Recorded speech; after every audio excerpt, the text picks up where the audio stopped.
Chapter 7. A Diver in Peril. "John, you found the diamonds!" Nancy exclaimed. The young man opened the case and displayed its contents. The 20 diamonds of various sizes glinted in the morning sunlight. "Astounding, isn't it?" John grinned, adding that he had found the case under one of the lobby windows. "I must have missed it last night." "Will you show me the spot, please? I must have missed it, too." John led Nancy to a clump of china blue lilac bushes and pointed out the place where he had found the case. "The thief must have dropped this, but I can't figure out why she didn't come back for it," John remarked. "She may not have known until later that she had dropped it. By that time she probably was afraid of being caught," Nancy replied. Just then Emily came outside. She was beside herself with joy upon seeing the jewels. "John, you're a darling," she cried. "Let's go to the patio and tell the others." "Isn't this wonderful?" Mrs. Willoughby exclaimed. "And none of the diamonds is missing," she added, counting. "Are you sure?" Maud gave John and Nancy suspicious looks. Nancy was about to make a sharp retort, but refrained. The social director seemed determined to be unpleasant, and the young sleuth decided to ignore her insinuating remark. John just looked amused. "Aunt Hazel," said Emily, "I think these jewels should be put in a safe place at once. Since I'm going to sell them, I think our jeweler friend in Benton, Mr. Fabian, is the person to keep them, and he can also make a new appraisal of the diamonds." Emily's aunt nodded. "I'm so happy for you, dear." Emily continued, "I might sell a few of the smaller diamonds today. We need cash immediately to take care of some outstanding bills." Just then Hank walked up to the group to tell Emily of the disappearance of the tools. The gardener asserted that he had conducted a thorough search. An interested expression came over John's face, and he said, "I'll search." Nancy wondered if anything unusual lay back of his offer. Everyone went inside to breakfast. When the meal was finished, Mrs. Willoughby said to Emily, "I'd ride in town with you, but I have a headache." Emily insisted that her aunt rest. "Nancy and Helen will go with me, I'm sure." The girls said they would be happy to. At once Maud asked if she might join the group. "All right," Emily said without enthusiasm. Before they left, Nancy telephoned Hannah Gruen, reporting the loss and recovery of the diamonds and the finding of the charge plate. She chuckled. "Actually, I'm out of a sleuthing job, Hannah, so I'll see you soon." "But you haven't found out who your impersonator is," the housekeeper said. "She may keep on making trouble for you." "You're right. I must find her. Now tell me about yourself." The Drews' housekeeper reported an uneventful night and that a police guard was still posted at the house. "Your father wired he would be detained until tomorrow evening." "Well, I'll be seeing you. Bye now." On the ride to Benton, Nancy and Emily decided it was best not to mention to the jeweler the disappearance of her diamonds the previous night. "Even though I have them back, exaggerated stories might still get around." When the group entered Fabian's jewelry store, Emily asked to see the owner. The pleasant-faced man greeted her cordially and was introduced to the other girls. Then Emily opened her jewel case. "My, what a lovely collection of stones!" Mr. Fabian exclaimed. He picked up a small diamond and studied it closely. Frowning, he put on his jeweler's eyepiece, examined the gem, then dropped it into the case. Diamond after diamond was scrutinized in this manner. Emily watched anxiously. When Mr. Fabian put down the last gem, he looked hard at Emily. "Is this a practical joke?" he asked. "These stones are only glass." Emily's face blanched. Helen and Maud were speechless. Nancy was dismayed. Had the thief planted fake stones for some sinister purpose? "What is it?" she asked herself. The jeweler was saying, "These are excellent imitations, Emily. Where did they come from?" "Why, they were my mother's. I always thought they were real." "I'm sorry," the jeweler smiled sympathetically as he handed the case to Emily. Almost in a daze she thanked him, and the others followed her from the shop. As they stood outside the store, Nancy and Helen tried to comfort their friend. "It's a shame," Helen said. It's the jinx again, Emily sobbed. I should have known. Oh, poor Dick. All our plans are spoiled. I'm not so sure, Nancy said. I have a feeling the thief substituted these fakes for the real diamonds. I know it sounds funny. Huh? Maud exclaimed. Turning to Nancy, she said, An awful lot of funny things have happened since you came to Lilac Inn. That's enough, Maud. Emily brushed away her tears. I won't have you insulting my friends. Anyway, maybe Nancy's right. Oh, I forgot. Nancy's a famous detective, Maud said sarcastically. Helen and Nancy kept still with difficulty. Nancy wondered why Maud had become so antagonistic toward her. In silence, the four reached Nancy's car. As the others got in, Nancy stopped a newsboy to buy a River Heights morning paper. Nancy opened her change purse. Simultaneously, a woman coming from the opposite direction jostled Nancy's arm. The purse dropped to the pavement, scattering change in every direction.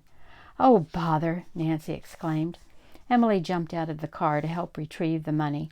A moment later, she gave a startled cry and pointed to the ground. Lying beside the 10-cent piece was a small diamond, brilliantly reflecting the sunlight. The expression on Nancy's face brought Helen and Maud hurrying from the car. Emily picked up the diamond. Is this yours, Nancy? She asked. No, I never saw it before, Nancy stammered, completely astounded. Maud looked smug. Try and make anyone believe that. It's one of your diamonds, Emily. Nancy was too horrified to speak. Helen came to her friend's defense. Glaring at Maud, she declared, If Nancy says she knows nothing about how the diamond got in her change purse, it's true. Of course it is, Emily backed her up. Oh, Maud, why are you always so hateful?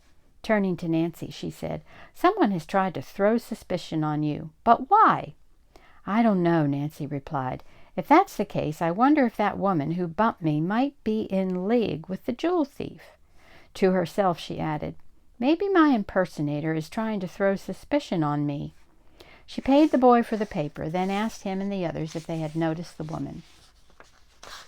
Unfortunately, none of them had. Nancy suggested that they have the newfound stone appraised, so the group re-entered Fabian's. The jeweler was surprised, but obligingly put on his eyepiece. This is a perfect 1-carat diamond, he exclaimed. If you're interested in selling, I'll be happy to make an offer. Not today, but I may be back, Emily smiled. She and her friends returned to the convertible, and Nancy headed for Lilac Inn. She speculated to herself on the imitation gems. The thief learned the number and shapes of Emily's diamonds and had the artificial ones made to match as closely as possible. Very clever. Her thoughts were broken into by Maud asking Emily, When are you going to tell Dick about the theft of your jewels? When I get ready, was the cool reply. As they turned into the Lilac Inn driveway, Emily sighed. Aunt Hazel will be dreadfully upset to hear about the substitution of the gems. It'll put her to bed for a week, Maud prophesied unfeelingly. Well, I'll see you all at lunch. The noon meal was a rather uncomfortable one. Mrs. Willoughby was obviously dejected and ate little. Maud maintained an almost sulky silence. Nancy was preoccupied, though somewhat disappointed that John was not present. Also, a startling idea had come to her about the diamond in her purse. The noise which had awakened her during the night might have been made by an intruder leaving, perhaps by the bathroom window, after planting the diamond. After luncheon, Anna the waitress beckoned Nancy aside and handed her a note. I just took this message from Mr. McBride on the phone. I was passing the desk and answered the ring. Nancy thanked the girl and read the message. Nancy, I've found an important clue to the case. Come in your canoe to the dock where you saw the man with the crew cut. Wear your diving gear. Nancy was intrigued. What was John's discovery? What kind of clue would necessitate underwater equipment? Since Maud was there, Nancy merely told the others she had a date with John, saying, Dad warned me not to go anywhere alone, but if John's with me, I'll be safe. Nancy then hurried to put on her bathing suit. Over this she slipped her rubber insulation suit. Then, carrying mask, aqualung, flippers, and an underwater camera on a strap around her neck, she went to the dock. Soon Nancy was paddling her canoe down the river, scanning the shore ahead for the place near which she and Helen had capsized. She finally sighted the dock where Helen had seen the man in the rowboat. On the bank nearby was a blue canoe with Lilac Inn painted on its side. "John!" called Nancy, looking about. No answer. Again Nancy called his name. Silence. A little distance beyond the dock, the girl noticed a man fishing from the beach. He wore a wide-brimmed straw hat. Cupping her hands, Nancy called out and asked if he had seen the young man who had come in the canoe. "Yeah," the fisherman yelled in a nasal voice. "He went under water a couple of minutes ago, dived into the middle of the river opposite his canoe." "Thanks." Nancy was mystified. Why hadn't John waited for her to arrive? He knew it was dangerous for anyone to go skin diving alone. Hurriedly she beached her own craft, donned her mask and aqualung, and slipped on the flippers. Then she swam out to the middle of the river. She made a quick dive to begin her descent. As she straightened out, Nancy kicked with her fins and propelled herself with her arms. The water became darker and cooler as she descended. Small fish flitted by. Presently, Nancy realized she was nearing the bottom. She estimated that the river was about 20 feet deep at this spot. When she reached the muddy floor, she glanced about in every direction. There was no sign of John, only underwater plants and several large rocks. Nancy swam cautiously and watched for crevices as she went forward. Every moment she expected to see John. Had he been underwater long? Had he met with a freak accident and been hurt? Even an expert skin diver can overestimate his physical abilities, she realized. All of a sudden, Nancy stopped abruptly. Her eyes widened and a chill went up her spine. Protruding from a massive rocky overhang was something that resembled a shark's head. "It can't be," she gasped inwardly. "Sharks don't live in fresh water." The sinister shape, however, was far too large to be an ordinary fish. Nancy's fear gave way to curiosity as the object remained stationary. She inched forward, holding the camera in front of her and cocking the shutter. 3 more strokes and she would have a good view of the mysterious form. 1, 2. Nancy was about to shoot when a slight movement in the water caused her to whirl around. A spear came hurtling from behind a big rock to Nancy's right. The next moment, the tip of the spear lodged in the lens of her camera. Well, until next time.